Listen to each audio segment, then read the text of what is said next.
What's up again, my viewers and my subs? Welcome back to the channel. So right now, with no further ado, I want to know if you like that one. Share, leave a comment down below in the comment section as always. So right now, the whole Russia and Ukraine like a situation we're going right now, I play a major damage right now to the country.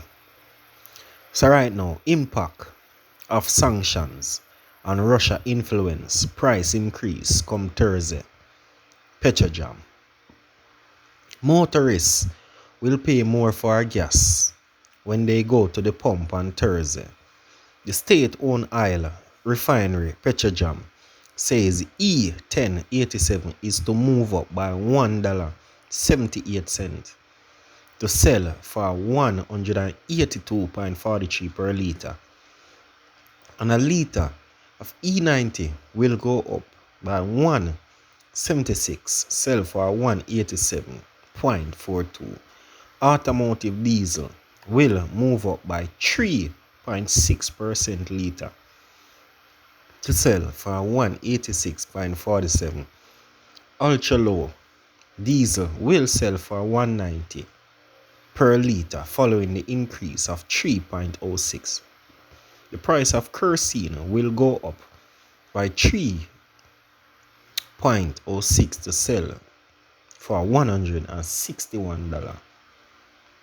In the meantime, propane gas will go up by $1.22 to sell for $80.32, while butane will move up by 0.62 to sell for 89.51 per litre. Petrojam said this week's price were mainly impacted by Russia invasion of Ukraine and the result sanction imposed by the United States and its allies, which drove oil prices higher. Retailers will add their markups to the announced price. Boy, it's sticky pan with your time, viewers. Sticky bad. Education Minister providing over 430 million to schools ahead of full resumption of face-to-face classes. The Minister of Education is to provide a school with 430 million to help offset costs associated with the full resumption of in-person teaching, which is to begin on Monday, March 7. The ministry say the sum will be transferred to schools' accounts by Friday, March the 4th. Indicated that principals of infant school and secondary level schools were assured of additional financial and resource supply at a meeting held last week Thursday. It's noted that the viral meeting was attended over 700 representatives from school. In addition, the ministry says it continued to procure and deliver furniture to infant and primary school as per express needed. Portfolio Minister Favour Williams note that the ministry has committed to provide schools with test kits. 5,000 have already been distributed and 400 masks are already in hand and will be distributed at the regional level. Meanwhile, Dr. Nicole Dawkins Wright from the Ministry of Health and Wellness, who also addressed the meeting, advised that with all students now being in school and the social distance system being effectively relaxed, a revised control entry, monitoring and management of students will be needed. She indicated that schools will only be required to do a quick scan of students and entered and screening process throughout the day for signs of symptoms of illness and record the temperature of students above 37.5 degrees Celsius.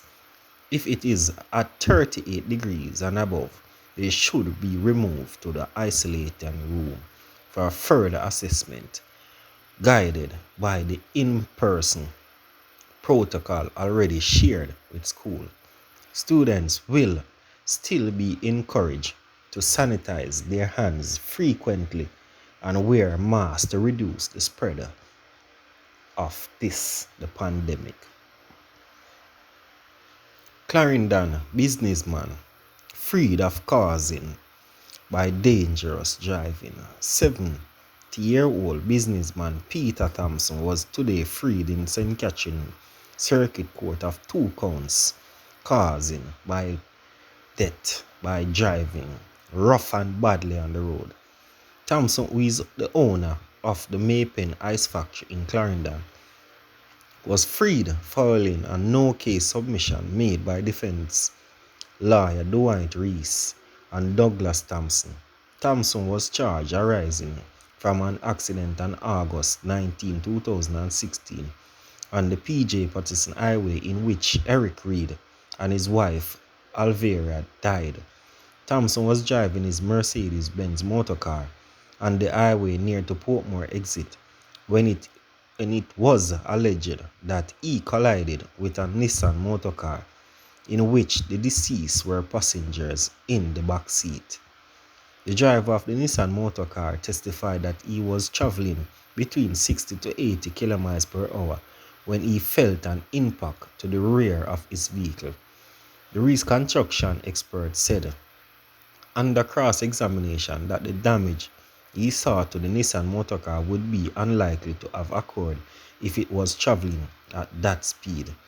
He said the damage he saw was more likely to occur if the vehicle was traveling at 20 to 30 km per hour, if the vehicle was stationary or reversing. Thompson had contended that the driver missed and Portmore exit.